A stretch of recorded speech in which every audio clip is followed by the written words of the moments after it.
Just a fan who wants nothing less than effectively wild. Oh, why, oh, wild.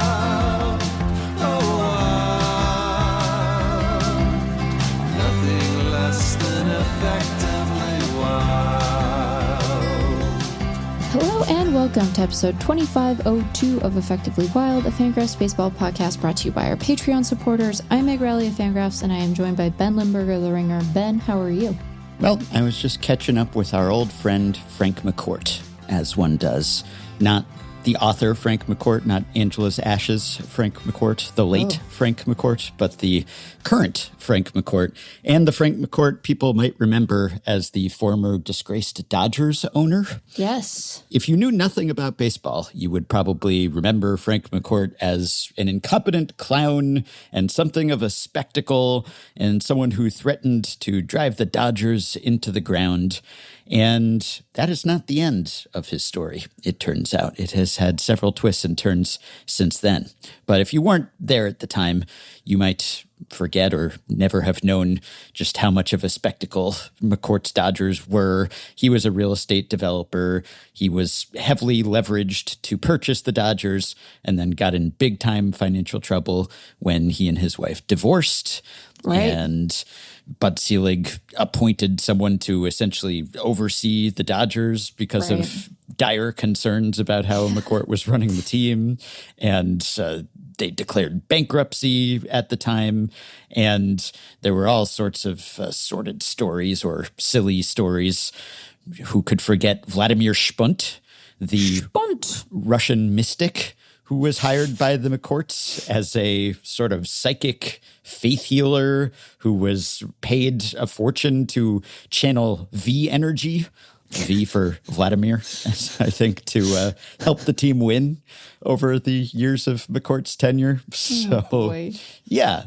And yet he made out like a bandit. He made bank when they sold the team because despite McCourt's best efforts to depreciate that asset, it was still the Los Angeles Dodgers, and it was very valuable. And really, what has happened to the Dodgers post-McCourt, I think only emphasizes how big a failure that was for him, because he is sitting on a gold mine here. I guess you can't say that he fumbled the bag when he made, I don't know, $800 million or something in the sale. But he's doing fine. He fumbled from a competitive standpoint because as soon as they got rid of him, more or less, the Dodgers go on a generational run and become era-adjusted, arguably the most dominant team of all time, certainly in the regular season. Anyway, he has gone on to have a second act, a third act in sports. And has had at least some financial success. So about a decade ago, he purchased a French soccer club, Olympique de Marseille. Okay. And more recently than that, he is also a big equestrian, you know, not beating the rich guy allegations, I guess. He's not himself a horse. He's not a horse. So far as we know. No, but he is a horse enthusiast. Yeah. He is a horse guy. We don't talk about horse guys enough, you know? It's always horse girls, horse gals, but they're horse guys. And he is one. And he has had some initiatives in the horse arena as well. And he was involved in the Global Champions Tour, which is a show jumping series. Okay, and bought into that and founded a team. Okay. And more recently, just this spring, he founded the Premier Jumping League. I don't know how many other jumping leagues there were, but this is the premier one. That's the name. The PJL, as we call it. Okay. International Show Jumping Competition backed by McCourt Global. And just started this thing from scratch, and it's going to have 16 teams across various countries and continents. And they just sold the rights to the first franchise. Yeah. And somehow it went for $50 million. And this is a lot for a startup league. I know it's the premier jumping. Well, sure. Yeah, it's not just any jumping, Right. but still, that is a lot when you compare it to other startup sports leagues and what the franchises sell for. And this first franchise is sold for $50 million, and it will be called the McCarthy Jumping Team, purchased by Jason McCarthy, a trading firm guy, investor. So basically, McCourt has failed his way to the top, or has stayed at the top. And it's one of those things where once you reach a certain level of wealth, it's almost impossible to be knocked from that perch, I guess. It's kind of a too big to fail, too rich to fail. If you manage to buy your way into a big league team, and then despite all of your mismanagement and sideshow clown act, you just parlay that into a massive windfall, and then you go on to buy into other things. And basically, it's just sort of self-sustaining and self-perpetuating. So if you knew nothing about Frank McCourt except baseball, you'd think, oh boy, what a disgrace. He sullied his name, his financial fortunes ruined. No, he's gone on to continue to be a very rich and largely financially successful guy, and maybe even rehabilitated his reputation in some respects. Lots of philanthropy going on, and lots of other initiatives. He was trying to buy TikTok. I mean, just all sorts of stuff, you know? That would have been like the end of the story for a lot of people. That was the start of the story for Frank McCourt. Oh, gosh. What is there to even say? Is there a training facility, ordinal direction critique to be had around show jumping? Because, the camelback faces the wrong way. Right. Yeah, that I don't know. I find myself very discouraged by anyone looking at that guy and going, yeah, I'll give him some money. Like, I should give him some of my money. Presumably people who have a lot of money, but not like maybe endless money. And it's not as if McCourt's mismanagement was private. That was a pretty public business failing. It was. And to your point, one that looks worse as time passes, and competent ownership finds a way to not only make a very good baseball team, but one we are given to understand is incredibly profitable. That sucks, right? That other rich people were like, but this will be different. Surely the show jumping space is ripe for investment. And well, you have, I don't know, are they called jockeys when they're engaged in show jumping? I'm not trying to be sassy. One of my cousins has a horse, and she loves that horse. She's, I don't want to call her a horse girl because that has like a derogatory connotation, and she's lovely. I can't speak to the horse's disposition. I've never had the pleasure of meeting its acquaintance, but Allie's great. I think they're not jockeys in show They're jumping. not jockeys. I think they're just riders or equestrians. Okay. Yeah. I want to use the correct terminology because it is it's a skill, and it's a really interesting. Again, I do hesitate to call it a sport, but one that I find more appealing than like NASCAR or Formula One, because that's a beautiful living horse, you're showing it around and getting it to jump the way you want, and it doesn't speak English or whatever language you speak. I don't think all equestrians are English speakers. It's natively. quite a feat of athleticism on the horse's part, certainly. And you have to steer it, and there's like a muscle part of that, being able to help the horse move where you want it to, and you have to have a way with the horse, not your way with the horse, because that would be bad.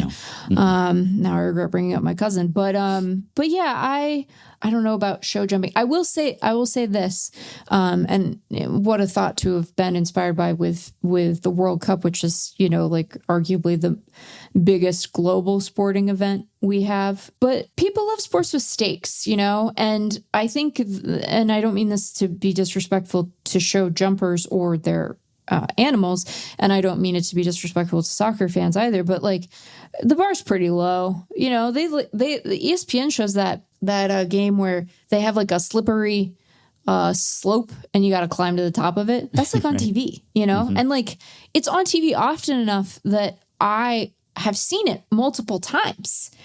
Being an equestrian, I would argue, a richer tradition, and certainly soccer, a richer tradition than the weird slippy, slidey, climby people. I don't even know what they call it. The funny thing is that they probably call it something really direct and obvious, and not slippy, slimy, climbing people, but like something adjacent to that, so that you can kind of conjure an image. But anyway, slippery stairs, I think.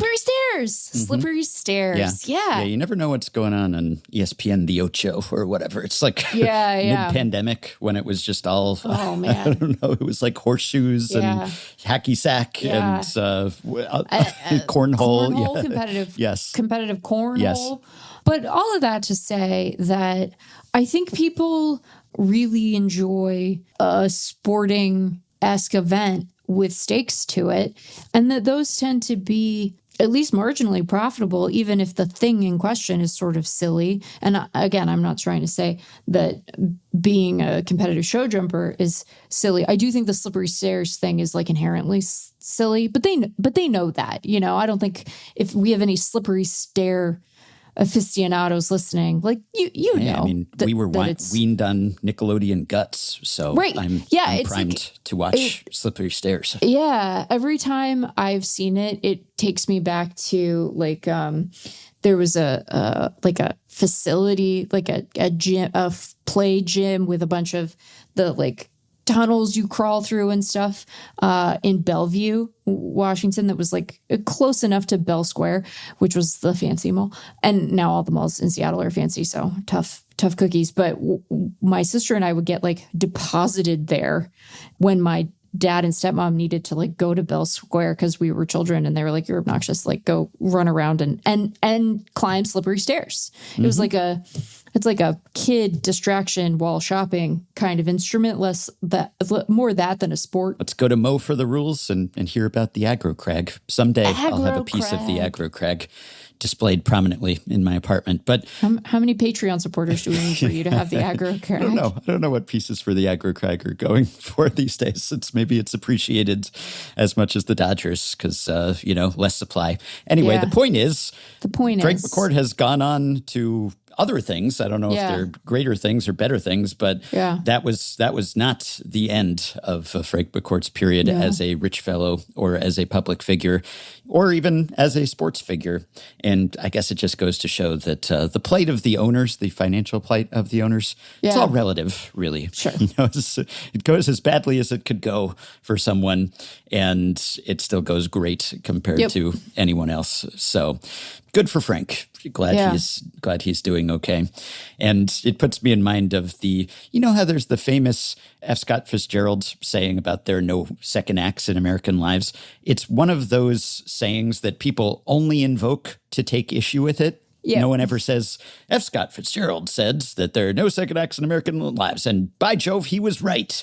No, it's always, he said this, but, and then you cite the example of someone who had a second act or third act or fourth act.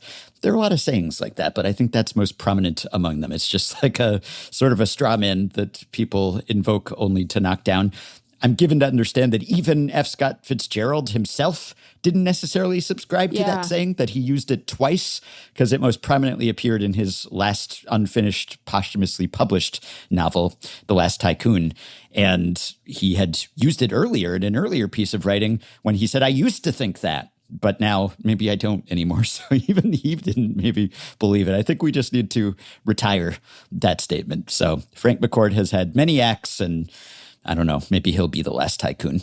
So we can talk about some non-Frank McCourt matters because I know that was foremost on everyone's mind. Maybe we could talk briefly about two pitchers who pitched on Tuesday and are scheduled to pitch on Sunday and thus will not be on the All-Star team, even though they were selected as All-Stars. Jacob Misiorowski and Paul Skenes. So two things about these guys. One, the Miz, he had a good outing, not among his greatest. He gave up a couple dingers, but he still struck out 11 and pitched just fine, and the Brewers eked out a win. And something that Christian Yelich said about that start struck me. He said of the Miz, all the dominating starts are cool, but starts like today are the ones that show you the growth. Everything's not going perfect. It's hot. It's a day game, a doubleheader. It can go sideways on you pretty easy, and he was able to step up and really dig deep and find a way to get through 7 and keep it close. These are the kind of starts that show you how far he's come and what he's becoming in the league. And you hear that sentiment fairly often, I'd say, where it's like, yeah, those are the days when not everything is working. That's what separates the wheat from the chaff, or that's what really is the mark of a mature pitcher. And I'm not sure I believe that. I'm not sure I subscribe to the idea that the start where he was sort of laboring and managed to gut through it is the one that shows you his growth. I would posit that maybe the one where he's throwing 105 miles per hour and nobody can touch him also demonstrates his growth pretty effectively. Like the starts where he's just mowing down everybody and it looks like he's going to pitch a perfect game every time out, and he is setting records and reaching heretofore unseen pinnacles of pitch speed. I think those show his growth just as well, if not better. Yeah. And I get what Christian Yelich is saying here, that maybe there's a mental maturity, or you develop a pitchability to go along with your raw tools and skill. And, you know, you're not just a thrower, but a pitcher, that old saw. Yeah. I see what he's saying, but I think that The Miz has reached a new level this year because he has literally reached a new level of stuff, and also has adjusted his approach, as we have discussed, to the point where he has just realized that nobody can touch him because his stuff is that great, and his command is pretty good too, and his control, but he just has been firing it in there and saying, I'm not going to mess around. I'm not a finesse pitcher. I'm a power pitcher, and I'm going to pitch like one. And that has worked out well, and he's cut his walk rate in addition to the strikeout rate and everything else. I think that actually demonstrates his growth pretty well. But I get what Yelich is saying. It's just you hear that a lot. And I would suggest that maybe it's more telling when someone is just completely untouchable, that actually demonstrates your growth pretty well too. I do think there's something to the notion, though. And, you know, at this point in Misiorowski's career, young though it remains, right, he's probably past this point, but the majors are a different thing, and he's honing his repertoire to really decide again what kind of pitcher he wants to be. I think that there is something to players of this caliber demonstrating an ability to weather things not going exactly right. Yeah. They're just the best player in their orbit for much of their lives, right? Even when they start playing, like, you know, high level travel ball, when those of them that go to college, when they get to the, you know, the lower levels of the affiliated minors, like they have been almost without fail the best guy on the field, or one of the handfuls of best guys on the field their entire athletic careers. I don't want to overstate the case, and this is something that would be incredibly difficult to quantify, but like there's a reason that like mental skills coaches exist, right? And that sports psychologists exist, and there might be some amount of hokum mixed in with those practices, you know, depending on the practitioner. But I think being able to like bear down and adapt and feel your way through a suboptimal outing, like there is value in that. I don't think it like needs to fundamentally change our understanding of him as a pitcher, other than sort of checking off the binary yes, no, can he muster that and manage it? But I do think there's something to being able to do it. And maybe that's really all, or at least a part of what Yelich means when he's talking about it. Because like when a guy is cruising and it's easy and the velocity is just there and he's hitting his spots, it's not that doesn't take effort. It's not that that's not impressive. And it's not that isn't indicative of skill, right? Like I think especially for a guy like Misiorowski, where the velocity in particular just looks so easy, it can conceal the actual like strategy and talent and work piece of it, right? Like it presents as the result of primarily like natural talent, and it can obscure all the work that goes into it in the same way that like really fast guys who are good base runners, like you can be mistaken in thinking that the speed is all that it is. And we know that's not true, right? There are other things that go into being good at that. So all of that to say, like, I think there's a little something to it. And I think maybe especially when a guy is still fairly new into his pro career, although less and less new all the time. Wow, he's just really like a 4.5 win player. Jeez, wow, good for you, man. You know, the Brewers know what they're doing is a thing that we can say with some amount of confidence. They know what they're doing. So does Jacob Misiorowski. But I think there's something to it. Yeah, I get what he means. And there's a skill to keeping your emotions in check and not being on tilt when you don't have your good stuff or you're pitching under pressure and you manage to bear up under that. Yeah. And so I'm partly being pedantic, which is completely out of character for me, obviously. Yeah, but it's learning something new about my friend Ben. Yeah, it's along the lines of when someone says he's a great player and an even better guy. And then I always think, really, is that possible that he could be? First of all, these are on completely different scales. How do you compare being good at baseball with being a good human? But also anyone who's in the big leagues is like, upper tier, top percentile player. And so are you that good a person relative to all other people? Could you really be better than all other people by a greater degree than you are better than all other players as a baseball player? It seems unlikely,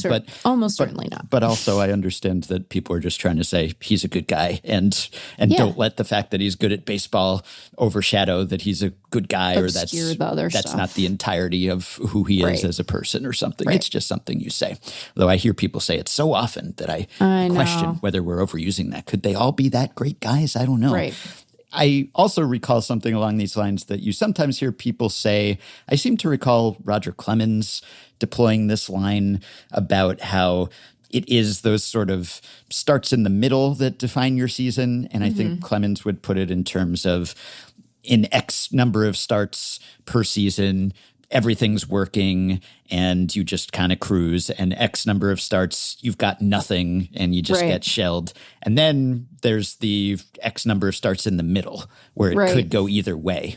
And if you're able to make it work on those days, that's what separates a good season from a bad season or ultimately. Yeah. And I guess I get what he means. Now, he's Roger Clemens, and so I think his baseline was considerably higher than almost any other pitcher in history. And so a bad day for him or a no-stuff day for him, it's all relative.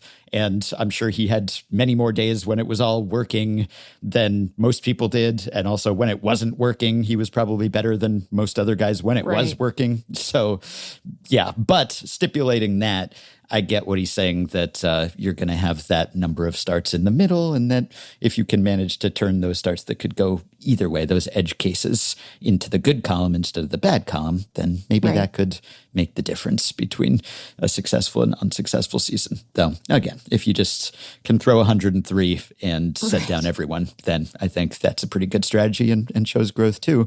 And touching on the Brewers and sticking with that game or that day, because they had a doubleheader, important development in the field of baseball player studies. And by that, I mean quotes about people being baseball players, which I covered exhaustively on episode 2500.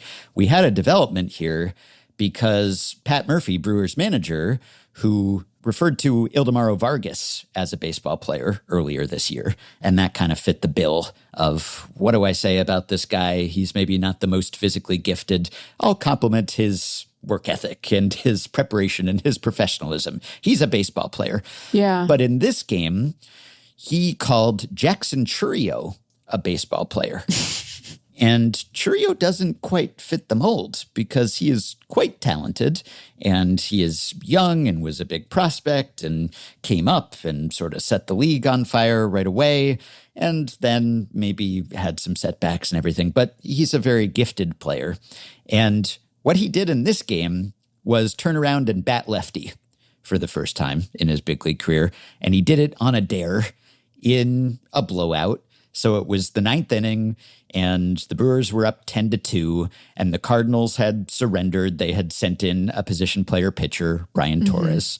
And I kind of like the fight fire with fire, or the opposite of that when you have a position player pitcher come in and you just turn around and bat with your weak side, where it's just, I don't know, fight water with water. It's whatever. It's like a slap fight or something. It's just like, you're going to tie your hand behind your back, then I will do that too. Or I will turn around and bat with the other sides, the other hands.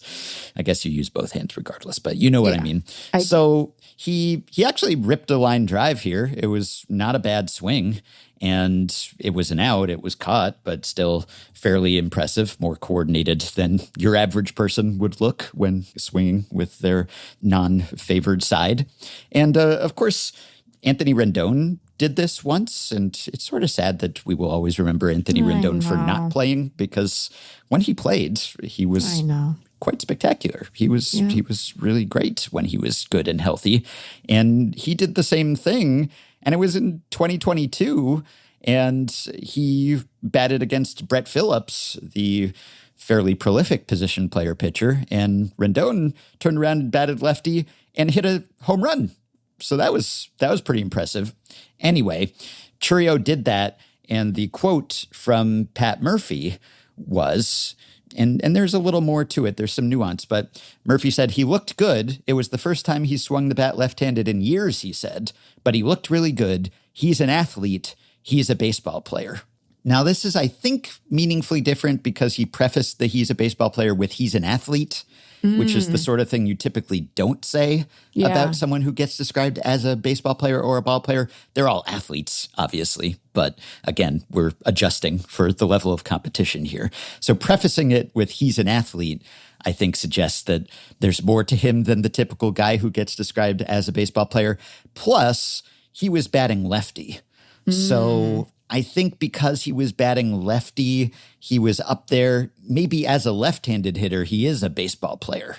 He's like a lesser talent, maybe. And so he was kind of conveying that he just has that essential baseball player to him, that he was able to turn around and bat lefty and still make it look pretty good. So I think given those special circumstances, it doesn't really destroy my grand unified theory of guys who get described as baseball players, but certainly a counterexample, and interesting that it came so quickly on the heels of our discussion. I know. I do think that it is a particular set of circumstances. It might be giving a little too much credit to think that there is like a super sophisticated taxonomy at play here, right?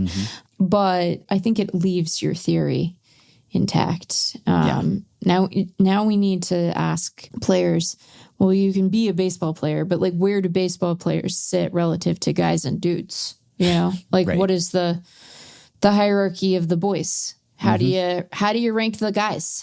Who are the best fellas? Yeah. I was lamenting that I didn't cite the other day because I made some pop culture references and had some clips of guys getting described as baseball players or self-identifying as baseball players. And there is a scene in the 1992 major motion picture Mr. Baseball, starring Tom Selleck as aging first baseman Jack Elliott. And you'd figure that given that it's called Mr. Baseball, that there'd be some quotes in there about being a baseball player. And there are. There is a time when Jack is sitting soaking in the tub and he's wondering where he will go next and what will become of him. And he actually says, I'm a baseball player. I've been a baseball player all my life. Even before I was a baseball player, I was a baseball player.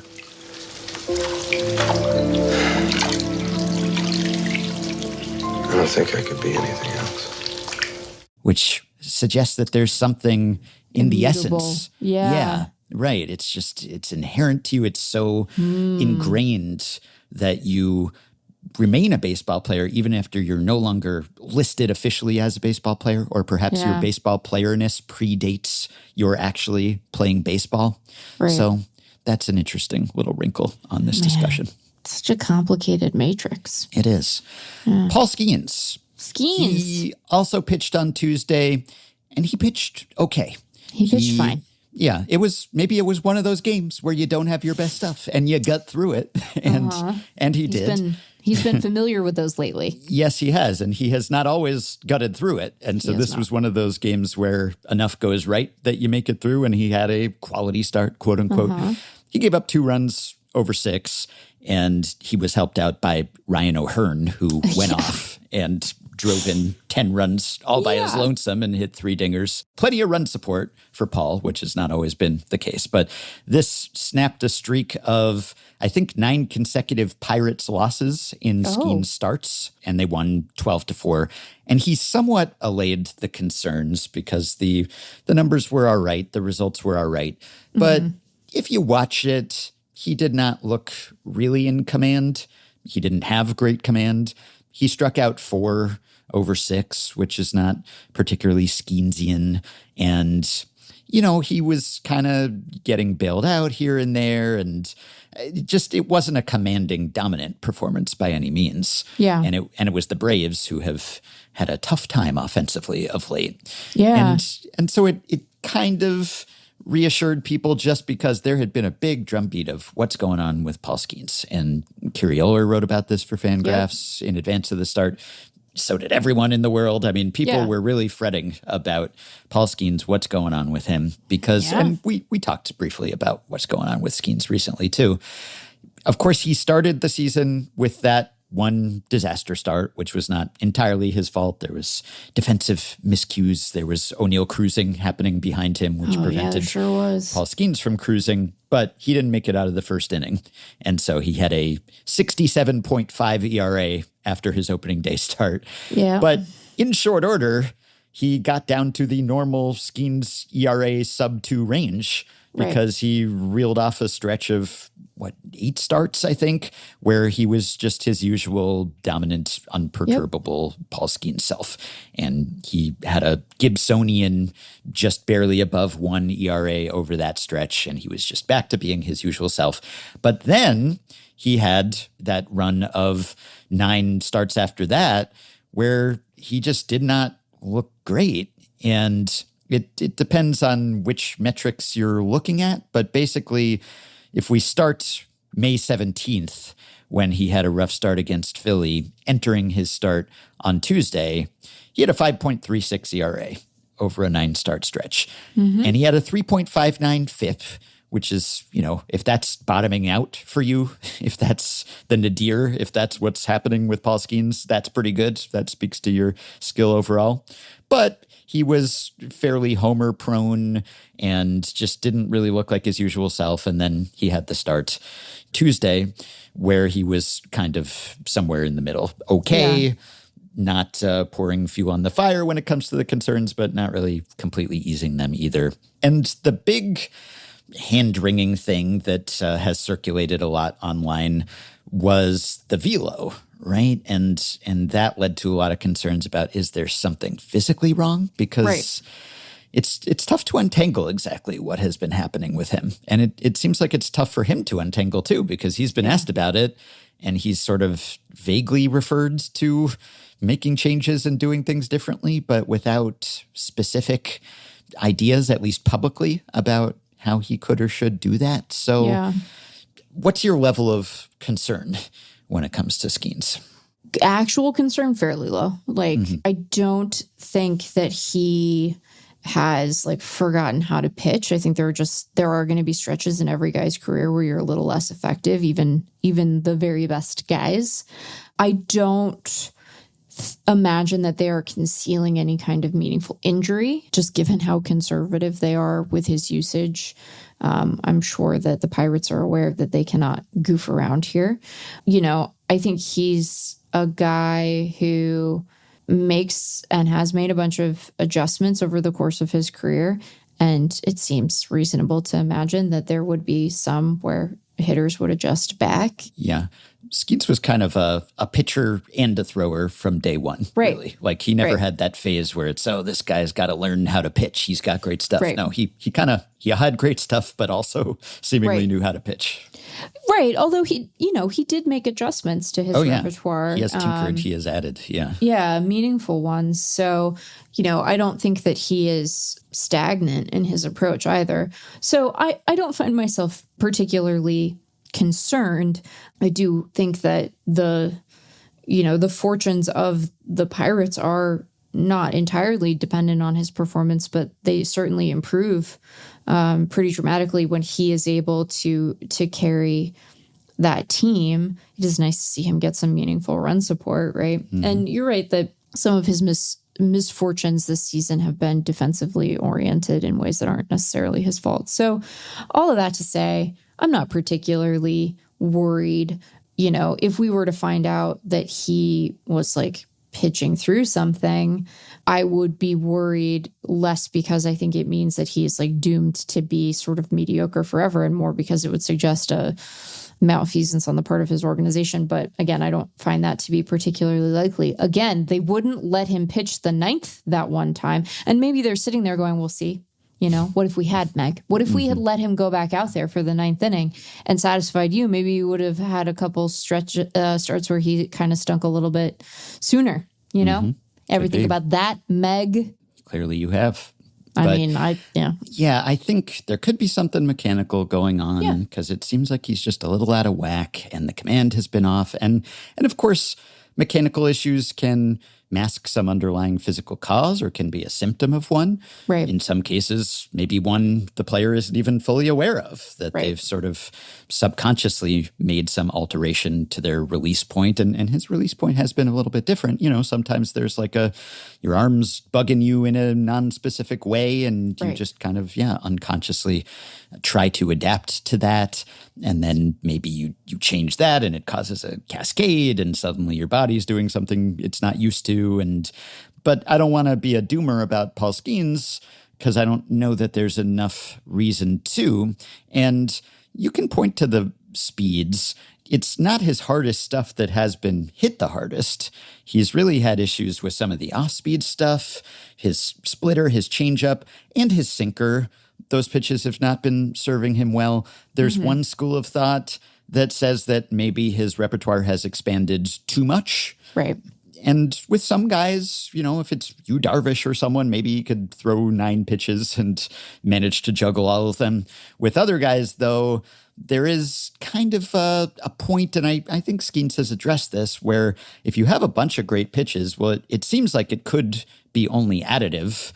Both in terms of how many pitches you throw, but also in terms of your effectiveness. Because even if you've got great stuff, if someone can sit on it and anticipate it, well, that won't be sufficient for you to succeed. And so, why not keep adding on and keep people guessing as long as the pitches are good? But there's diminishing returns at a certain point because maybe if you're throwing your 5th or 6th best pitch, maybe you're just not best served doing that. Maybe even if someone knows what's coming or can guess more effectively what's coming, if it's just a better pitch and the pitch characteristics are more impressive, maybe you'd be better just sticking with that. Plus, there might be a lack of familiarity if you're trying to throw 6 pitches regularly. Maybe you're neglecting some, and when you're throwing them, you don't have as good a feel for it. So there can be costs to that, and perhaps he is suffering that. He has sort of put some of them in his back pocket, so to speak, more so lately that he's not had good results with. So it could be that. When you look at the trend lines for speed, especially average speed and four-seamer speed or sinker speed, it's semi-concerning, or it might be if you knew nothing about Skenes as a pitcher, because, he came into the league throwing hard and then has gradually taken the foot off the gas a little bit as time has gone on, and even within this season. And we talked to him about this when he was on Effectively Wild last year, and talked to him about how Jacob deGrom was making a conscious effort to not throw as hard, not endanger himself. And do you really need your top shelf speed if you've got stuff that good and you can get by with some slightly lesser stuff? We've talked about that with the Miz as well. And I think there's some of that going on with Skenes as well. It's a little bit concerning when you look at the trend lines and the graphs and you just sort by game, even if you look at, say, 2026 only, his first start of the season, he was sitting 98.5. I'm looking at Brooks Baseball pitch info data here. And in his most recent start entering Tuesday, he was sitting 95.5. That's an average. So that's down 3 full miles per hour, within a single season, and there is kind of a gradual drop-off. And it's less pronounced if you look at the max speed. So when he did have to throw a single pitch hard, he still seemingly had that club in his bag. Why do we always reach for the golf analogy when it comes to that, or metaphor? But yeah, he was dialing it down a little bit. And that does seem to be a conscious choice on his part. And maybe we got through to him, Maybe we talked to him on Effectively Wild and he said, you know what, Ben and Meg are onto something here. I don't want to hurt myself. Discretion is the better part of valor. I will take a little off. And he said in late June at least, that the velo dip is by design, that he has concluded that he doesn't need it. But maybe he does, because if you don't get the same results that you were getting, well, at a certain point, then maybe you actually did need that speed. Sam wrote about this recently with The Miz. Even with The Miz, there is, at a certain point, there's a threshold where even The Miz can get hit. And so maybe he doesn't need 105, but 102 or 103 is meaningfully different than 98 or something. So there is kind of a cutoff. And I wonder, there was a slight bounce back in speed in Skenes' Tuesday start, but that's what leads to a lot of the fretting and hand-wringing. Well, and I think that, it's useful to keep in mind that, you talk about the velo piece of it, and it's not to say that diminished velo is a good thing. It might be useful, as we've pointed out, to longevity, but it's not like you can't be, if you're, take the Misiorowski example, right? It's not, you don't have to throw 105. Maybe you have to throw 102 when you're throwing the way you're throwing right now. That isn't to say that you can't further adjust your approach to work with diminished velocity and still be very effective. There's a lower bound at which that stops being true, I suppose. But I think for a lot of these guys, it's not like it's one or two or bust, but it might be, it might require some work and alteration on your part to find out what is the optimal mix and approach. And can you have the same mechanics, and can you throw from the same slot when you're at a slightly diminished velocity? Yeah, it plays into two things that I lament about baseball. One is the scourge of pitcher injuries and elbow injuries, because as soon as a phenom like Skenes or The Miz comes up, we immediately are on UCL watch. And I hate that happens, but there's always just a part in the back of my mind that's, I just want to appreciate this, because you don't think about that when a position player comes up. You don't think, even if there is maybe some correlation between swinging super hard and certain kinds of injuries, you don't think, oh boy, he's so good that the gods will be angry that there's an Icarus parallel here.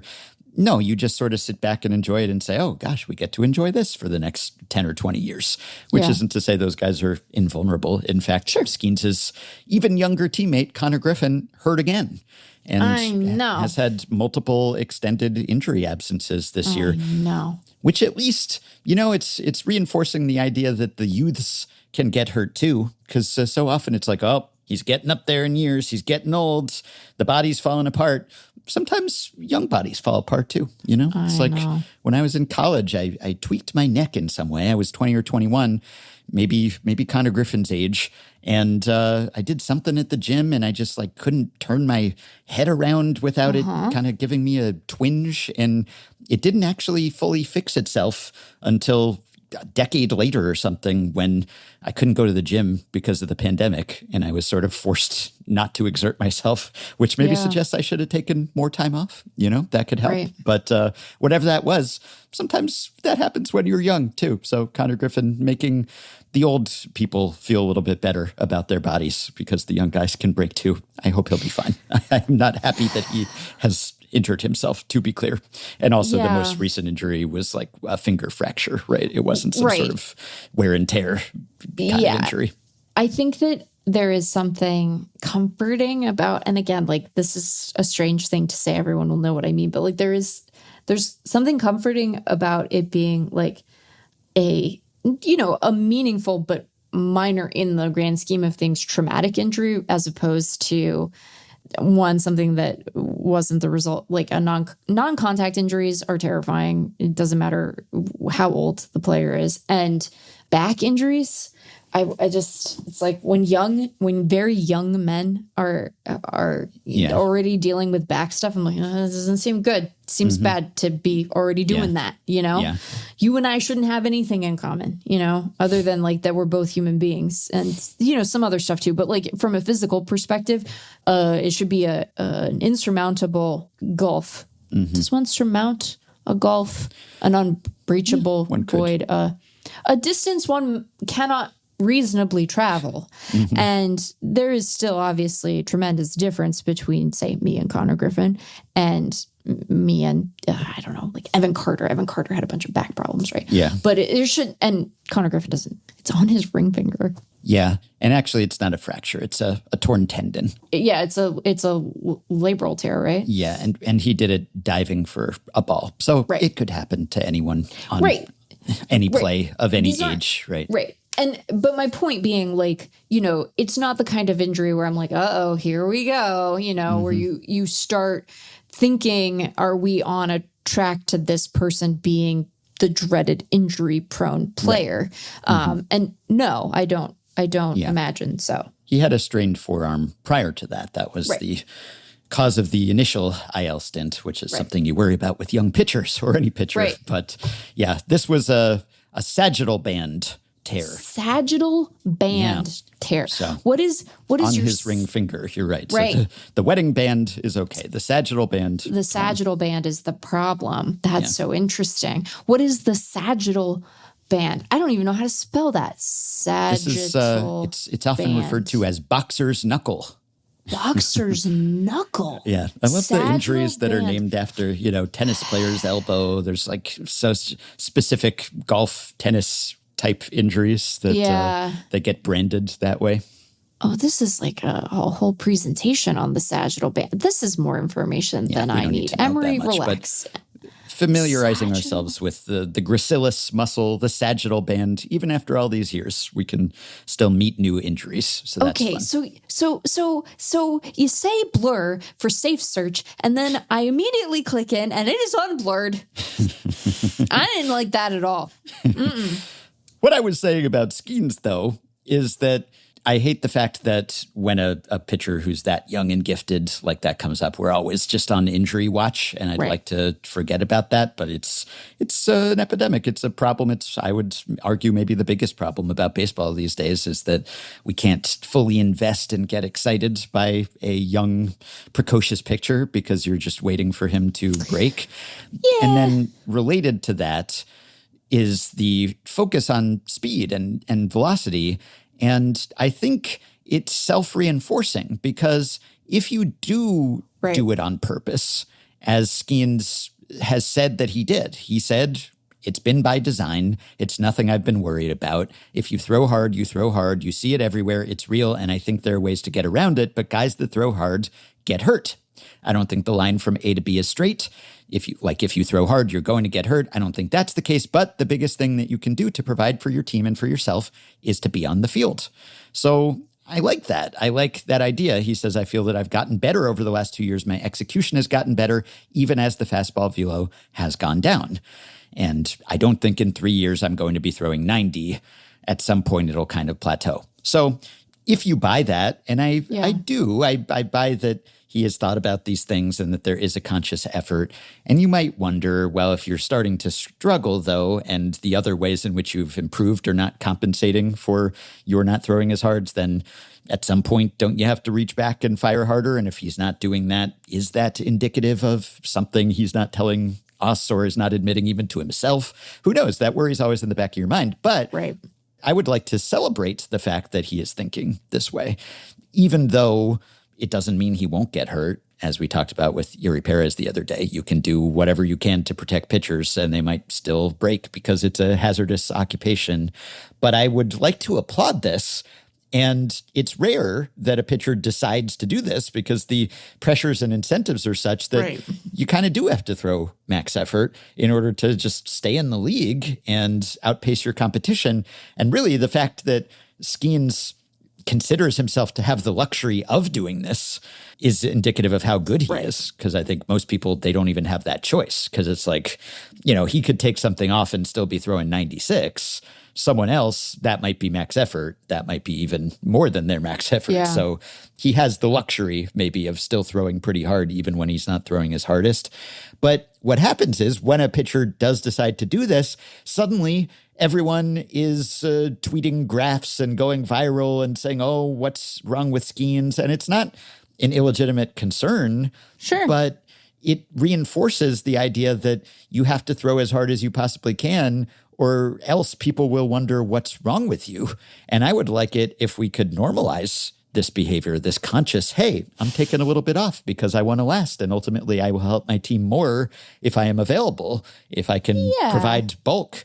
And the second someone takes a little bit off and their results don't stay the same, because that's the thing. If he were dialing it back a little bit and still thriving, it would be totally people would be applauding him, right? Yeah. People would be like, oh, how great is that? Yeah. But when you have a start where you give up 7 runs, when you have a start where you give up 4 runs, this has been it's been less good, it's been less good lately. Now, they haven't all been bad, but some of them have been less good. And Skenes is starting from such a high point that even when he's bad, the peripherals are still pretty good, but clearly diminished. So hoping that he will be just fine because I have come to appreciate him as a pitcher, even showing some sides of his personality, whether he's a pitchman for a hot dog or he is deploying some dry humor to talk about the selfishness of Ryan O'Hearn. That was funny. Collecting all the ribbies himself and killing rallies. What was it like to see that sort of performance from Ryan? I think it was kind of selfish, to be honest. Everybody else was getting on, and, home runs are rally killers. You hit a 3-run home run or a grand slam, and it's just like, what now? There's nobody on, nobody can drive him in. So, good for him, I guess. Long may Paul Skenes pitch and thrive. And speaking of that old belief that hitters can catch up to velocity if they know what's coming and if they're prepared for it, one of the homers in that most recent Miz start, and I think he was throwing a mere 102 or 103. It wasn't his highest octane. But Ivan Herrera of the Cardinals hit one of those homers.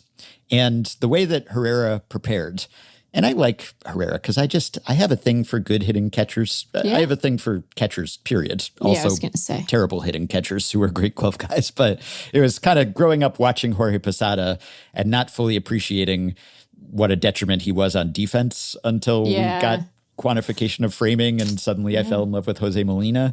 But you and I have similar origin stories in a way that is quite funny. There's at least overlap in a way that folks might be surprised by. Yeah. I've written about the moment the scales fell from my eyes because I was a Yankees intern just as they were discovering framing. I'll link to that piece, but it was quite eye-opening and totally reframed my understanding of catcher value. I'm sorry, that was weak, but it was right there. I think you mean represented it. Maybe, yeah, right. It's not about stealing strikes. It's about not losing the legitimate strikes. That's what they all say. Players do prefer presentation. Good column name. But it was a good... was a good benefit to those Yankees teams to have a great bat like Posada's at a spot where you don't expect to get much offense. And so I've been rooting for Herrera to keep catching, and he has semi-regularly at least. He's keeping his hand in the catching game, which is good to see. But he's a good hitter. And the way that he prepared to face the Miz, according to this MLB.com piece, is he went into the batting cage and he cranked the velo up to 110. So he was facing 110 miles per hour. That's terrifying. Yeah, and he said, I think in preparation, when I have to play against that kind of fastball, it's just making it look a little slower. So it's the idea of the weighted bat in the on-deck circle will make the actual bat feel light, which from what I've read doesn't actually work. And if anything, maybe it just tires you out to be swinging a heavier bat right before you have to go to the plate. But in this case, I guess I get it if you can kind of get your speed up to 110 and then you face the Miz and suddenly 102 is like a changeup.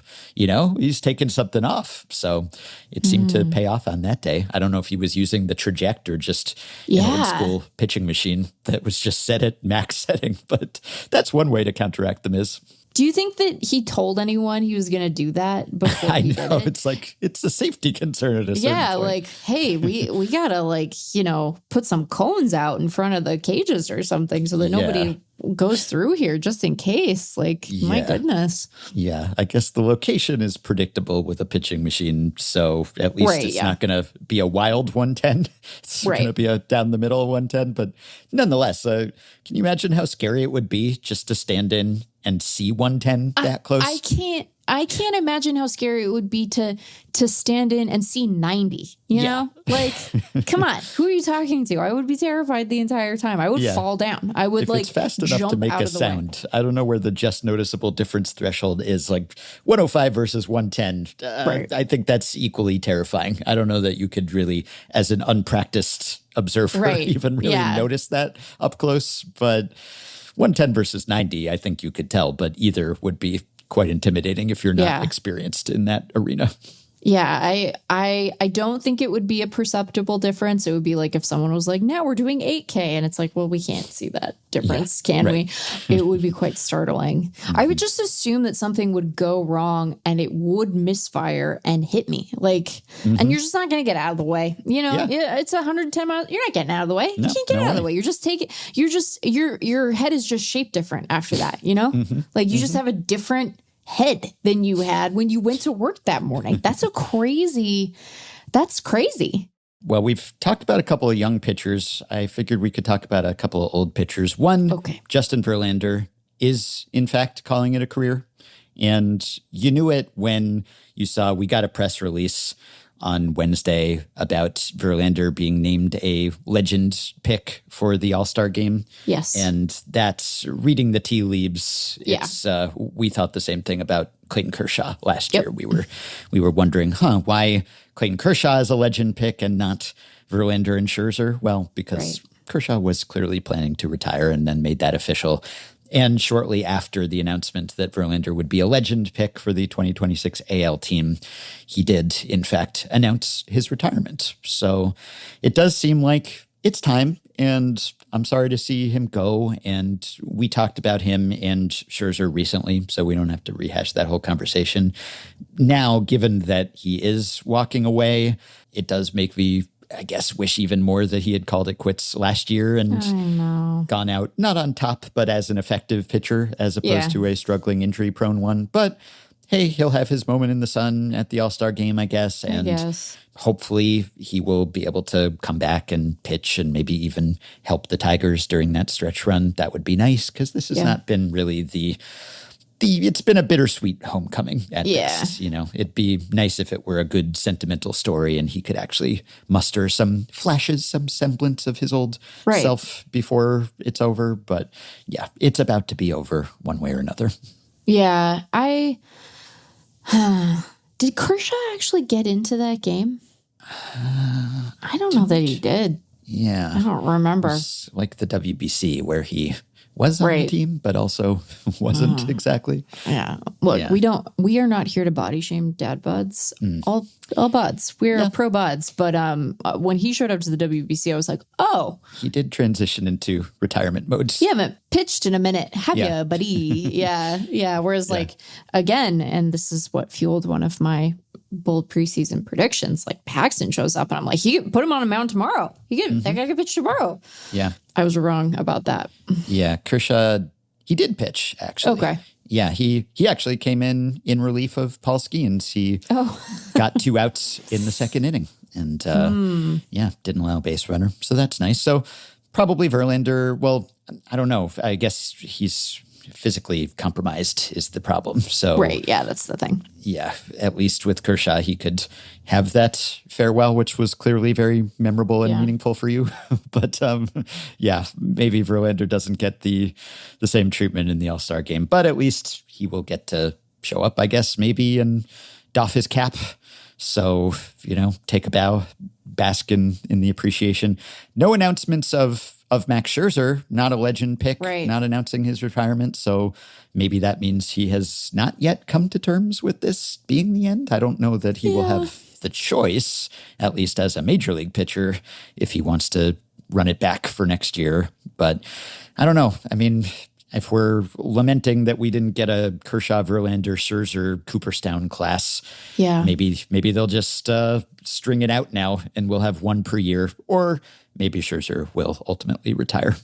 Yeah, maybe. I mean, well, ultimately he will, but this year, I mean, ultimately, Ben, we all will. Not we will be necessarily retired. from our jobs, but from this mortal coil. Yes. Yeah. Anyway, happy trails. Not that he has retired already, but the writing was on the wall, I suppose, and even he saw it. But it is unfortunate because he was at one time talking a big game about pitching for a really long time and trying to go for 300 wins. And obviously that pursuit has stalled out in recent years. And he's stuck at 266 now, which, barring some drastic change to rules and pitcher usage, I don't know that we will see someone get to that point anytime soon again, if ever. So yeah, 266 in this era, pretty darn impressive. Quite a great career. But someone whose career is not over yet, not by a long shot, is Zack Wheeler, who has been dealing, and he struck out 14 in his outing on Tuesday. And in fact, I was doing a little leaderboard sorting and start dates and end dates. And do you know, Meg, that since the day he debuted this year, coming back from thoracic outlet and the rib removal and all the rest, Zack Wheeler has been, by FanGraphs WAR, the fourth most valuable pitcher in baseball. That's starting April 25th when he made his season debut. And if you go by RA9 WAR, runs allowed based WAR, he has been second only to The Miz in value over that span. So he is right back to being neck and neck for best pitcher in baseball, which is why he was miffed that he was not named to the All-Star game, at least initially. He feels that he has been snubbed, and based on his performance, I suppose he has a case there. But yeah, I'm glad to see that he still has this, that he's this good. And again, like, because of the late start to the season and the dominance of The Miz and Sanchez, though he's coming off a very rough start of his own, that Wheeler will probably, once again, even if he keeps pitching this way, not be in the winner's circle when it comes to the Cy Young Awards. So, but he might end up with another close finish. Look, it's just really funny when, like, the agents are doing both on record and on background work, and it all kind of comes out at once. And if you're Zack Wheeler's agent, what else are you going to do? You're going to be like, my guy should be there. And he's not wrong. You know, he's not necessarily wrong, but the timing of some of the various media members who saw fit to draw our attention to that was funny. I assume you're not one of them. I don't know if you're acquainted with Zack Wheeler's agent. But it's a very cool thing. And, you know, even though he had the good kind of thoracic outlet, it's like he still had a major surgery that he had to rehab from. And the fact that he's been able to be this effective is incredibly exciting and impressive. Gosh, we just had to spend so much time being like, no, this is a good thoracic outlet. You know, like, everybody relax. It was a good one. It's the curb bit, the good Hodgkins versus bad Hodgkins. They're both bad. It's all relative. They're both bad. Yeah. He did have the thoracic outlet syndrome that was a little less likely to end a career, and he has come back and seemingly been the same old guy. And kind of old, but also same is the key part there. And just a brilliant move by Don Mattingly to bring back Zack Wheeler, I think. I really don't know why Rob Thompson didn't try that. In fact, really a fireable offense not to use Zack Wheeler for the first month of the season. I mean, I sort of see why he lost his job. What are you doing? Yeah, I mean, you had this guy we're not even going to use Zack Wheeler, and then Don Mattingly comes in. It's like, why don't we use Zack Wheeler? And then he's one of the best pitchers in baseball. I mean, that seems obvious. It's an elementary move. So that's played a big part in the Phillies righting the ship. So nice to see that Wheeler still got it. I have been a bit dismayed, though, by I don't know if collapse might be a bit strong, but the season-long slump of Stephen Kwan. It's dismaying. It's dismaying. I am concerned about Stephen Kwan. You asked me if I was concerned about Skenes, and I'm not, but I am worried about Steven Kwan. Is he hurt? Yeah, I don't know. Are you hurt, buddy? What's going on? I guess you can't really tell from this is concerning. He's not hitting the ball that hard. Well, right, he's Steven Kwan. I know he has talked a big game about being more of a power hitter, and to his credit, did become more of one. I mean, he went from a single-digit home run guy to a barely into double-digit home run guy. So that's different. But now he's back into single digits, and in fact, the digit is one. It has been a single home run that he has hit, and he has a 56 isolated power as we speak. That's slugging percentage minus batting average, which is about half of what he has had in even his lower power seasons. Yeah. And I think a lot of it is BABIP and just the ball's not falling because he's pretty dependent on that as a contact guy. But it's not entirely that. And it's just tough to tell because it's like the StatCast percentiles don't look all that different because he was already pretty extreme when it came to like hard hit rate and all that. And so it's like, well, maybe he was first percentile before, but now he's like really first percentile. He's first percentile with a vengeance, first percentile with a bullet. He's like, he was already an outlier, but now he's even farther outlying.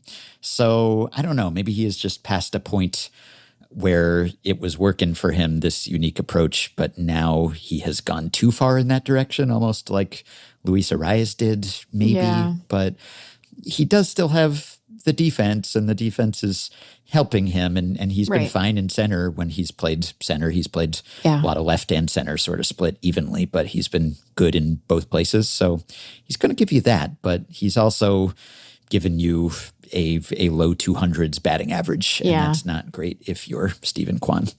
Yeah, and I know that he earlier this season like had family matters he had to attend to and was put on the bereavement list. So you always want to be careful about like this stuff, and we don't know the particulars of his circumstance. He hasn't, I think, chosen to share them publicly, which is his prerogative. But, you don't want to attribute all underperformance to that, but also there might be things operating in the background that we're not aware of.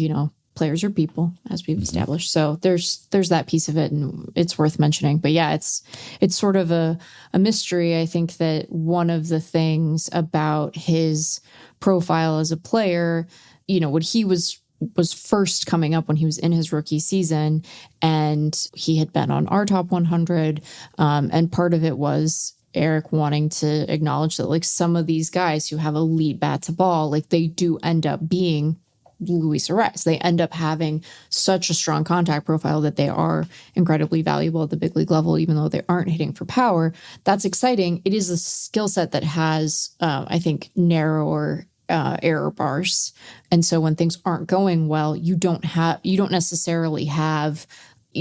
runs to fall back on to still be boosting your value, which isn't to say that he's not doing anything right. Like his walk rate is a career high. It's never been higher than it is right now. So he is still getting on base to a certain degree, but like you can see the bite out of his on base percentage that having such a low average has taken, right? Even though he's walking more. So it's just, there's less margin for error, I think, with it. And who knows?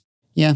And sometimes maybe a walk rate spike like that can be a negative indicator. Right. It's not a bad thing to walk a lot, to be clear, and that is helping prop up his value such as it is. But also sometimes it might mean that you're less confident in swinging or something, and you're just going up there looking for a walk.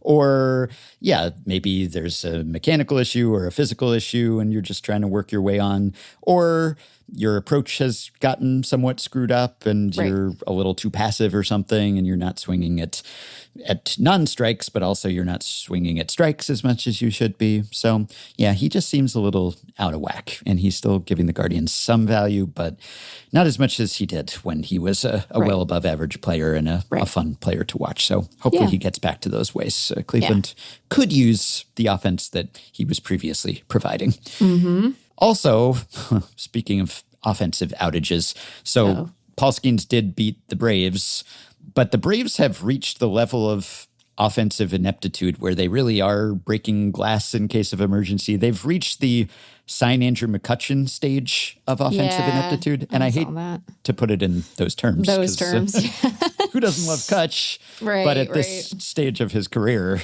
he's not someone you sign if your offense is firing on all cylinders. Humming the way you want it to, Yeah, and it's a minor league deal. He might not even get into a game for the big league Braves. But it's been pretty dire after they started the season so hot. We talked about their swoon and the newly competitive NL East race just recently. But yeah, the Braves have been among the worst hitting teams in baseball for months now. I mean, it's really been bad. And if you start at the start of June, for instance, then the only team worse than the Braves, WRC plus wise, is the Reds.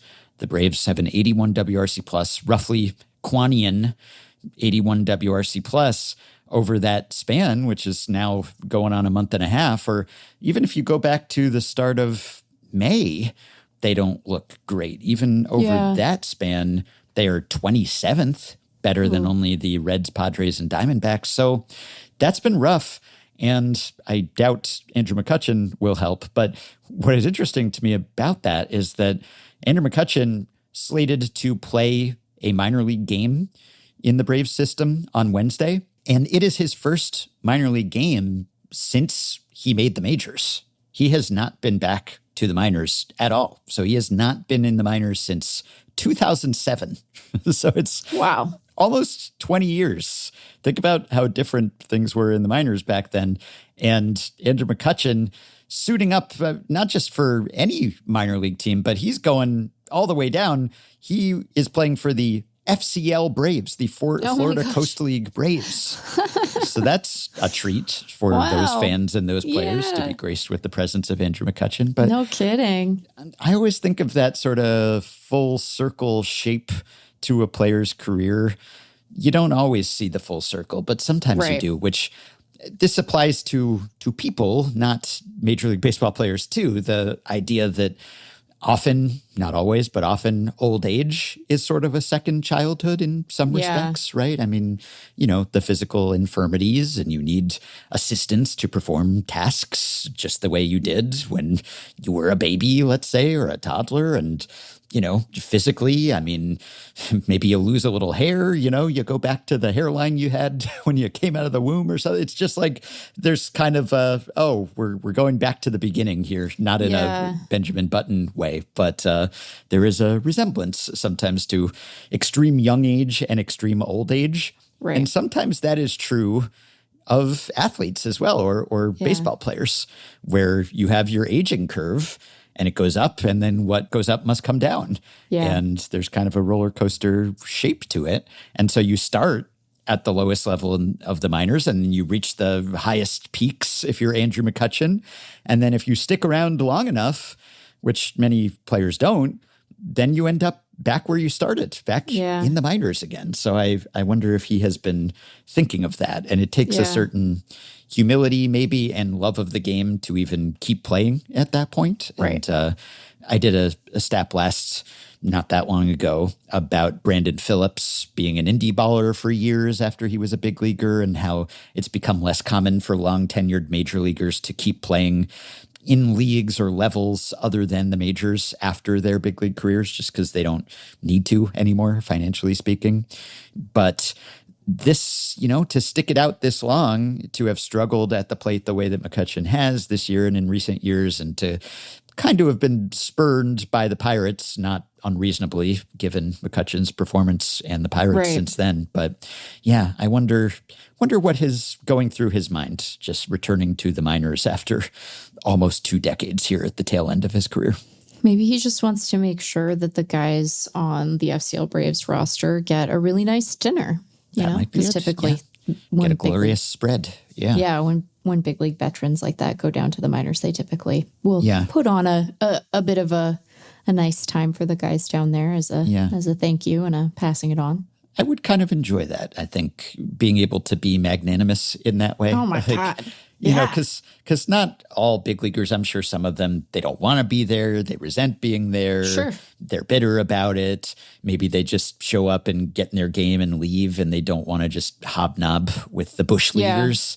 But I think a lot of them do, and they take that opportunity to pass on some wisdom and hold court and answer questions and, treat those guys. And obviously the minor league conditions are better now than they were when Andrew McCutchen was formerly in the minors, thanks to commitments teams have made, unionization, all the improvements when it comes to housing and nutrition and such. But even so, meaningful difference between the majors and the Florida Coast League. So, I would enjoy that. Not in a big leaguing every one way, not in a I'm coming in and making it rain and, splashing my cash around and showing off necessarily, but just, hey, I've had a lot of luck and success in this game, and now I can pay it forward and pay it back a little bit and show people a good time. That's nice. I'm always a sucker for the veteran takes a rookie under his wings and takes him out to buy his first suit, that sort of story. Yeah. It's a baseball tradition. So it's one of the timeless, classy ones.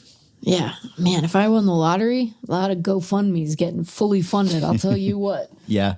And also nice when you've fallen on hard times at the highest level to go down to an easier level and be able to strut your stuff again. Because I always think the guys who do decide to carry on and they go to the Mexican League or they go to one of the Asian leagues or whatever, I'm constantly coming across names that I haven't thought of for years and thinking, oh, good for him. He's still flourishing at that level and is hitting like an absolute star. Yeah. And that's, I would like that, I think, after I was no longer a star at the big league level. If I then went to Taiwan or whatever and was just suddenly a superstar there, and it's still professional baseball and people care about it and everything. But, I comp it to the yellow sun. It's like you go from Krypton to Earth and suddenly you have superpowers. You drop down a level or three. Yeah. And suddenly it's like old times again. Not quite. The pay is not the same. The crowd sizes are not the same. It may or may not be televised, but when it comes to the box scores, it looks like old times. Yeah. I don't know that I would have put a Superman comp on it, but I suppose it's not that different. What do you make of this Baltimore Orioles season? Because we have not talked about it that much, maybe mercifully from Orioles fans' perspectives. We talked a lot about the Orioles last year. There was a lot of attention, a lot of scrutiny. And then it's been kind of quiet, I think, on a national level this year. Yeah. But I was seeing people circulating unfun facts for Orioles fans about how through Tuesday's games, the 2026 Orioles were 42-50, and the 2025 Orioles also started the season 42-50. So identical records through their first 92 games. Yeah. And that is not, it's not how the Orioles drew it up in either season, but certainly heading into this year, the idea was, hey, we were big spenders and we were active over the winter. And last year was a huge setback and a disappointment. And a lot of people took us to task, understandably, for not being aggressive in spending. And so we're not going to make that mistake again. And we're going to go get guys, or at least some guys, and it'll all be different. And maybe the homegrown guys who fell on hard times last year, they will rebound. It just hasn't happened. And that loss on Tuesday dropped them into last place in the AL East. And so I guess it hasn't garnered as much attention because it's less surprising, because we all thought the Orioles were going to be good. And the second year in a row that you're not good, it's not quite as shocking as it was last year. But I did expect some improvement, at least. And there just hasn't been much. Yeah, they're very mid, you know? All of if you look at their sort of aggregate team statistics, their offense is in the middle of the pack and their pitching is in the middle of the pack, and the relievers are a little better than the starters, but they're all kind of floating in that middle tier. And it's the middle of a mid-pack in the AL, at least. I do want to give them credit for the moves they did make, the ways that they did push on. And you're right to say that, like, in 2025, I think the the general expectation was that even if they weren't going to win that division, that they would be competitive within the East. And I think they were a playoff team for us from a preseason staff prediction perspective. Now, for me, I've been a hater, and was I right? You know? And they did make, you're right to say that they did make moves, more of them than they had previously. I still found those moves to be insufficient, and one could argue, and that has been the reality. Guess what? You need, and some things, now, to be fair to them, because we do endeavor to be fair, even if we do want to remind people when we're right.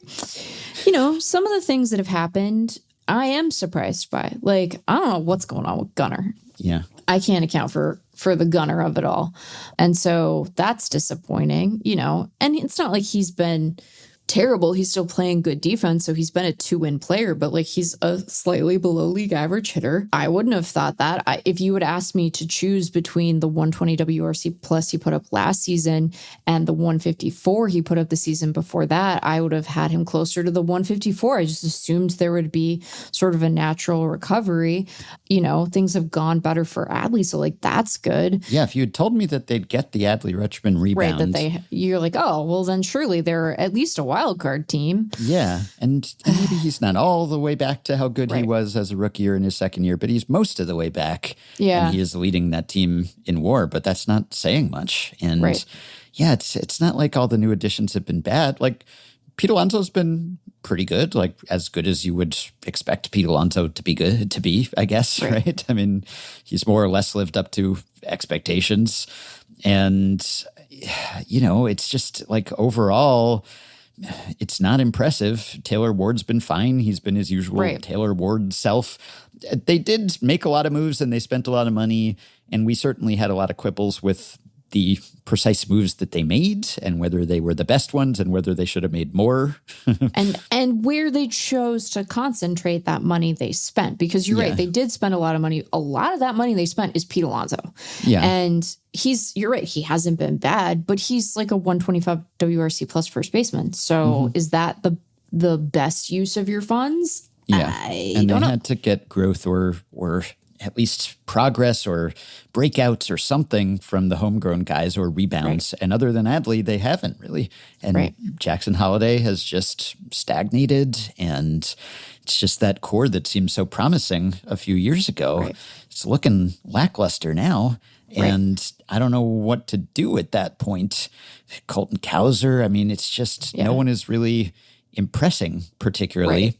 And some of them have taken steps back. So yeah, it's the haters said they couldn't do it and they were correct. Honestly, great call from the haters. So you can put them in the column along with the Mets of winning the offseason does not necessarily lead to winning the season, but it's more than that. It's the homegrown guys and their lack of development or their going backward. And in some ways, maybe it's more demoralizing than the first time, because when last year happened, you could say, well, maybe this is just a fluke and you can write it off and they will bounce back and it could be just a 1-year blip.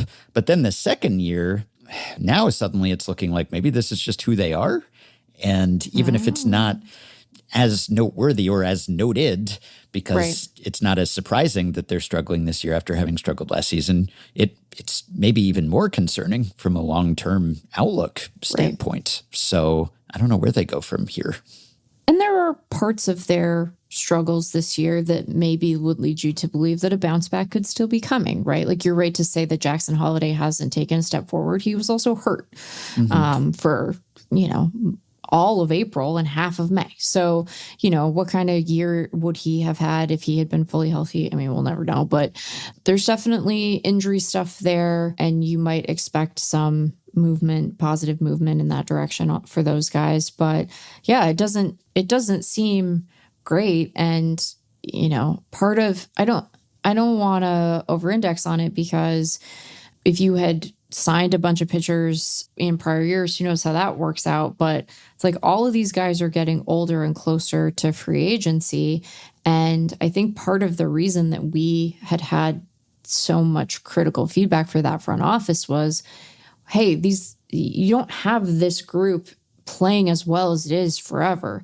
Like, I understand that on a relative basis, these guys are inexpensive. Use that. Like, the fact that Adley is not making market rate, that Gunnar wasn't making market rate, like, that should inspire you to supplement and to spend. And it feels like they got that figured out a little too late. Now, some of that was ownership, and that's not necessarily the front office's fault, but some of it is, I think, a way that Elias likes to build a team, and it's one that isn't necessarily dependent on payroll. So I think that there were obvious weak points, even in years where they were a much better team, where they were performing much better.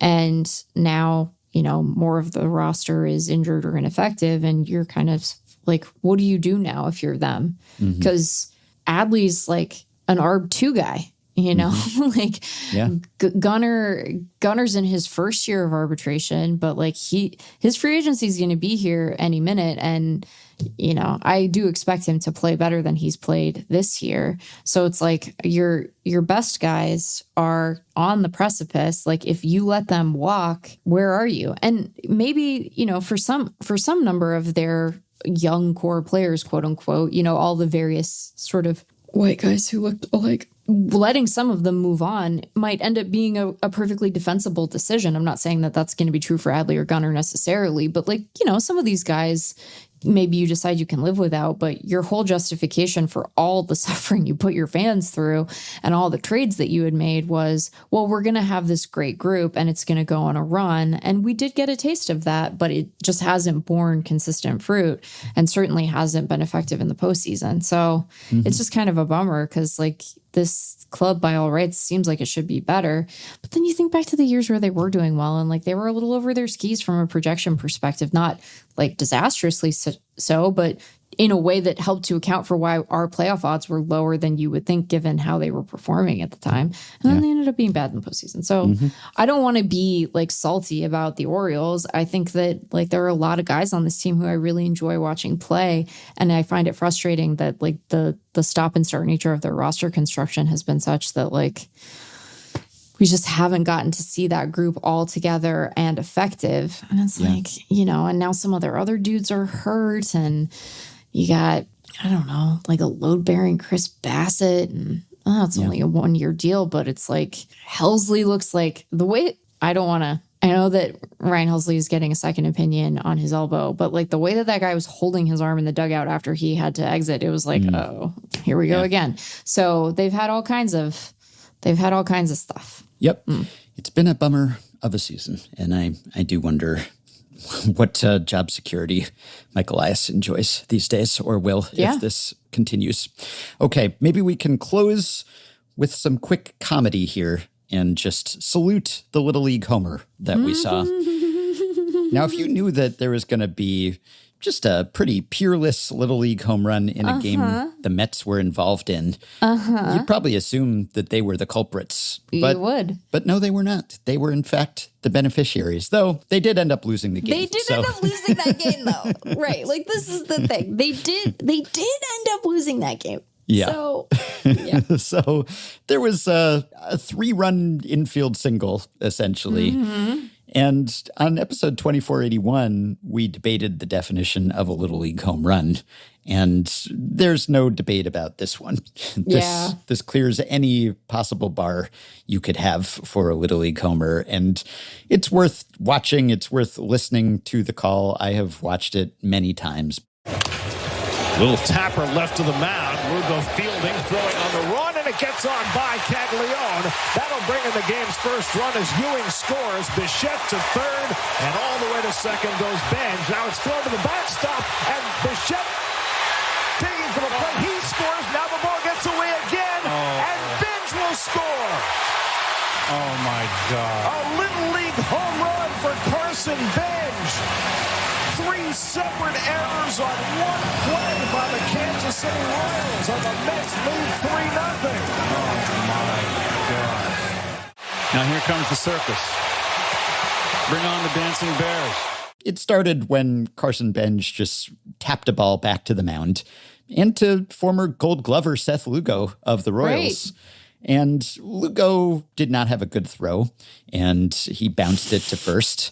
But it could have gone so much better after that point. It really ran off the rails after that when Jack Caglione, home run derby participant. Yeah, I just saw that. Not only failed to glove the ball, and it was a pretty manageable scoop, but then after the ball dribbled into foul territory, he retrieved it and he threw to a target only he could conceive. Only he knew where he was throwing the ball. No one else. That was the most humorous aspect of the play because he threw a ball just in no man's land, just kind of between third and home, and it just sailed, and there was no one anywhere in the vicinity of it. And then it was really off to the races, and Nick Lofton, who was playing third base, retrieved it, and then he threw wildly to home, and Benj came around all the way to score. So 3 errors, 3 wayward throws, and it's just like no one collided, no one fell down, no one ran into each other. So it could have been even more amateur hour maybe, but it was about as well executed, a poorly executed play as I've ever seen. It was just a classic kind of archetypical pure Little League homer. So and the Mets, they were not victimized by it. They touched it off. Not a gifted defensive team. Seems like the gods are always against them. The Royals did win the game anyway, but maybe that's the most Mets thing about it. But but it was quite an amusing play. Yes. And Sam did a full breakdown of this at Pebble Hunting, and he called out an aspect of it that maybe some people didn't appreciate. And Sam wrote, "For my money, the unsung chaos hero in this play is the right fielder Tyler Tolbert." Yes. And I have other things to say about Tyler Tolbert, but Tyler Tolbert played an important role here too. And continuing to quote from Sam, "In a way, Tolbert is the first error," that is ERRER, the first who erred. Even before Lugo has unleashed his wild and unnecessarily off-balance throw, Tolbert has jogged in the wrong direction to back up the play, taking a path not toward where a wild throw would go down the line, but straight in toward the infield. You wouldn't even call his initial route backing up. You'd maybe call it being curious and wanting to get closer. Actually, possibly worse than that, there were 2 outs in the inning, and the visiting dugout at Citi Field is on the third base side. The right fielder's first few steps are directly toward his own dugout, suggesting he was jogging in because he was counting the inning as already over. Possible he didn't know how many outs there were. After that, he becomes a wondering observer. He sprints in to kick it with Jack Caglione for a few minutes. It's Tolbert, not Caglione, who throws his arms up like, "What have we done?" when Caglione airmails a throw. Then both of them start walking calmly toward the infield, toward first base for some reason, before realizing that there is still backing up to do. Tolbert starts running toward the plate, his moment of backup redemption approaching. Alas, he is too late to anticipate the wild final throw. He, the right fielder, does somehow end up holding the baseball at the end of this 3-run swinging bunt. So it is one of these plays that the StatCast fielder diagrams are made for. You know, it's like print this out and frame it, or burn it and pretend that it never happened. But sometimes you fail to appreciate. It's like in soccer. It's like what's going on off the ball, away from the ball, is sometimes pretty important. And Tolbert he ended up holding the ball, I guess, but he didn't do much touching of it beforehand, but still played a part, a subtle but important part in reinforcing the hilarity of this play. Yeah, Davey wrote about it for us at FanGraphs, right. And he was similarly amused and included the chart, the StatCast chart, because it is really something, know? It's really something. Or Keith Hernandez. He's a man who appreciates the fundamentals and hates to see this sort of baseball. And even though this was going the way of the team whose games he called, he was aghast by this display. He couldn't believe it. This was like a throwback to 2000s Royals. This was like 20 years ago kind of comedy of errors, farcical miscues and misplays in the field. However, the better news for Tyler Tolbert is that he was in the midst of a streak of 12 straight plate appearances with a hit. Incredible. Now, that streak was snapped before the end of the game when he flied out, I never know, to Little League homerer Carson Benj. So that snapped this streak for Tolbert. But I continue to be amazed and mystified by the club of players who belong in this group, because it is not a particularly distinguished group of guys who have done something like this. And I am still just trying to figure out why that's the case. So there are only 3 players in history who have had hits in 12 consecutive plate appearances. And they are Tyler Tolbert, Johnny Kling in 1902, and Walt Jopo in 1952. And then there are a couple other names who crashed the party here, because if you go with 12 straight at bats, which is a meaningful difference. I'm in club, plate appearances are different from at bats. And so if you have some non-at-bat plate appearance in the midst of that, you could still have a 12 at-bat streak of hits, but it's not a 12 plate appearance streak.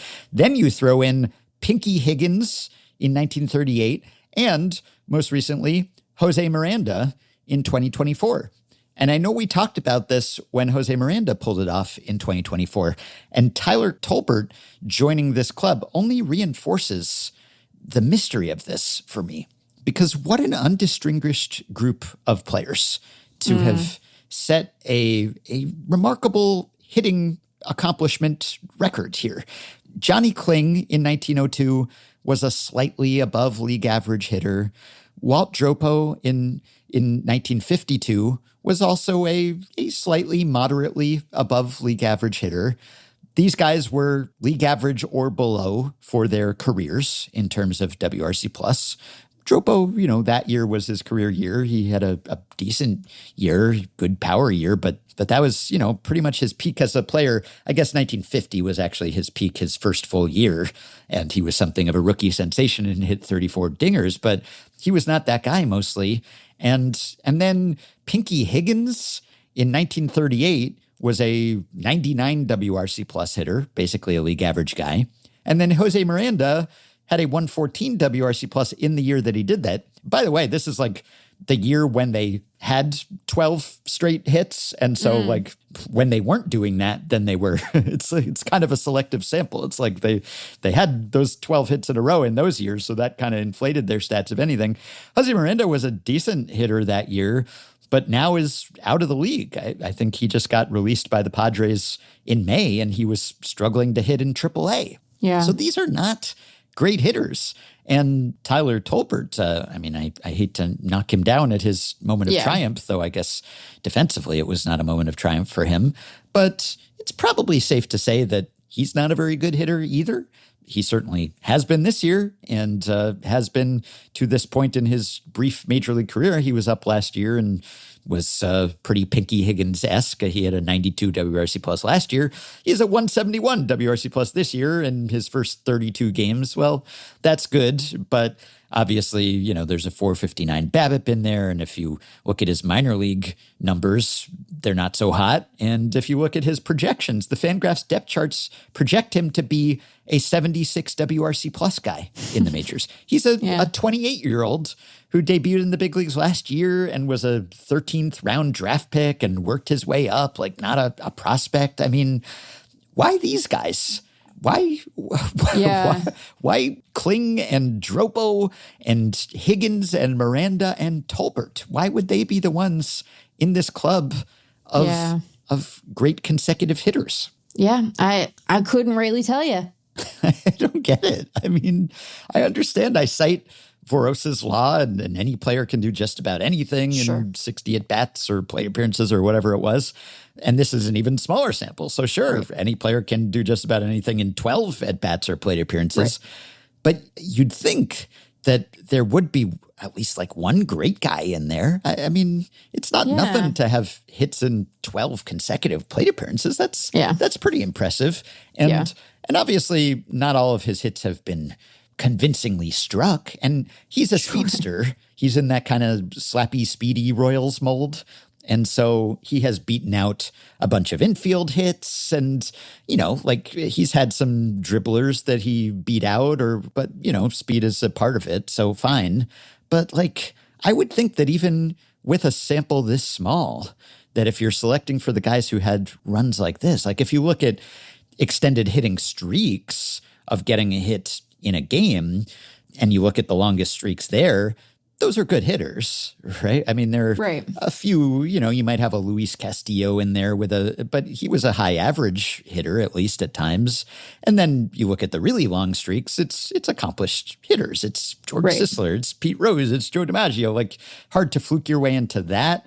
And granted, if you're getting a really long hitting streak, you're usually not getting one hit per day. So usually you're having a great run while you're doing that. And it's a little easier to do 12 plate appearances. So there's plenty of randomness and plenty of bloops and bleeders. But even so, I would just think that it would be a better caliber of hitter who would have done this. You would think so. Would think so. But, no. But if anyone has theories about why it would be such an unremarkable group in such a remarkable club, then I would be happy to hear it, because it doesn't seem to me that there would be something that would make kind of meh hitters more likely to do this. Like, the odds are still that a better hitter is going to do it, right? So weird. You wouldn't be surprised by there being like some bad hitters or some mediocre hitters. That seems, like it properly accounts for the vagaries and variance of the sport. Mm-hmm. But, not everybody. So, no. It's so strange. I kind of hope it continues. I hope we never get just one of the best hitters in baseball crashes the party, because I kind of want it to remain this group of people whom most people never would have heard of were they not members of this club. I want it to be like membership is barred to anyone who is a particularly accomplished player in other respects. But if anyone has theories about why it is such a seemingly random group of guys, then I am all ears, because I am consumed by that mystery. All right. And since we started with the Dodgers, I will end with a note on the Dodgers, which is that they finally played an extra inning game. It's their shocking. Their first extra inning game of this season. Yeah. We have been updated on this regularly by Patreon supporter Avery, who has been tracking this and was not the only one. But they finally played their first extra inning game, and it was the second deepest into a season that any team has ever gone. So I guess not the longest stretch necessarily within a season or across seasons, but second deepest into a season that any team has ever gone without an extra inning game, after the 2005 Red Sox. And they were all almost there. It was their 92nd game, so they had gone 91 without an extra inning game. And the 2005 Red Sox, they have the mark at 99. So they got so close, and they didn't quite make it. And they won it. So even though they were unfamiliar with extra innings in 2026, they took to it readily, and they won. And Dalton Rushing was the walk-off hero. So funny. Yeah, he needed a win, I guess, even if the Dodgers didn't. And I guess when your run differential is that good, 9 innings is enough for you, usually. It's like Dave Roberts said, the games that we need to win, we win. And if there is a bottom of the ninth at home, we find a way to finish it off. So they they haven't had to go to extras. Usually they win in regulation. But that was kind of a strange streak, which is now snapped. Though not as strange as Tyler Tolbert's, I don't think. No. Definitely not. All right. I meant to mention another reason that it's so surprising that Tolbert has joined this club is that you'd think that hitting home runs would help. I guess ultimately you want a high batting average if you just want a hit streak. But if you've got some pop, then that helps because you're a little less reliant on luck and the defense helping you out. And Tolbert actually hit a couple home runs during his streak, which was surprising because he had hit 0 in the minors before being called up. But it does help to hit homers, all else being equal. So he is just not the player you would peg as the likeliest candidate. And he himself said, "I'm truly lost for words." He also said, "It's been fun. It's been a journey of a ride. There is a lot of luck in some of those hits. It was just fun, honestly." I like that. A journey of a ride. Oh, and one other thing to add to my baseball player studies, and by that I mean my studies of when people are called baseball players. I was thrown for a loop by Jackson Chourio being identified as a baseball player, but this is a little more in the baseball player wheelhouse. I was tipped off to this by listener Patreon supporter JD. This was on the Wednesday Twins broadcast, and it is a former baseball player, Justin Morneau, talking about the other Clemens. I invoked Roger earlier. This is his son, Cody Clemens. Quoth Morneau. And he's got such a good feel for the game. He's a baseball player. I mean, you put him anywhere, you trust he's going to do a good job defensively. He can do a lot of things in the batter's box. It's been a great pickup for the Twins over the last year and a half. Yeah, that's more like it. Cody Clemens. He fits the mold. Not a bad player, a useful player, a versatile player, but unlike his dad, far from a star, he is a baseball player. I'm now a little worried that I will be hearing and seeing and receiving reports of people being called baseball players left and right. We will be inundated now that I have broached this subject, but that's okay. You can keep them coming for now. And while you're at it, you can help us extend our journey of a ride here at Effectively Wild by supporting the podcast on Patreon, which you can do by going to patreon.com/effectivelywild and signing up to pledge some monthly or yearly amount to help keep the podcast going, help us stay ad-free, and get yourself access to some perks, as have the following 5 listeners: Chad Stolper, JRM, JR, Daniel Myers, and Jen. Thanks to all of you. Patreon perks include access to a 3rd unrestricted episode every week, including our next episode, as well as monthly bonus episodes, exclusive live streams, membership in our Discord group for patrons only, prioritized email answers, personalized messages, shout-outs at the end of episodes, potential podcast appearances, FanGraphs memberships, and more. Check out all the offerings at patreon.com/effectivelywild. If you are a Patreon supporter, you can message us through the Patreon site. If not, you can contact us via email. Send your questions, comments, intro and outro themes to podcast@fangraphs.com. You can rate, review, and subscribe to Effectively Wild on Apple Podcasts, Spotify, YouTube Music, and other podcast platforms. You can join our Facebook group at facebook.com/group/effectivelywild. You can find the Effectively Wild subreddit at r/effectivelywild. And you can check the show notes in the podcast post at FanGraphs or Patreon or the episode description in your podcast app for links to the stories and stats we cited today. Thanks to Shane McKeon for his editing and production assistance. We will be back with one more episode before the end of the week, which means we will talk to you soon. Romantic, pedantic, and hypothetical, semantic and frantic, real or theoretical. They give you the stats and they give you the news. It's a baseball podcast you should choose. Effectively Wild is here for you, about all the weird stuff that players do. Authentically strange and objectively styled. Let's play ball. It's Effectively Wild. It's Effectively Wild. It's Effectively Wild.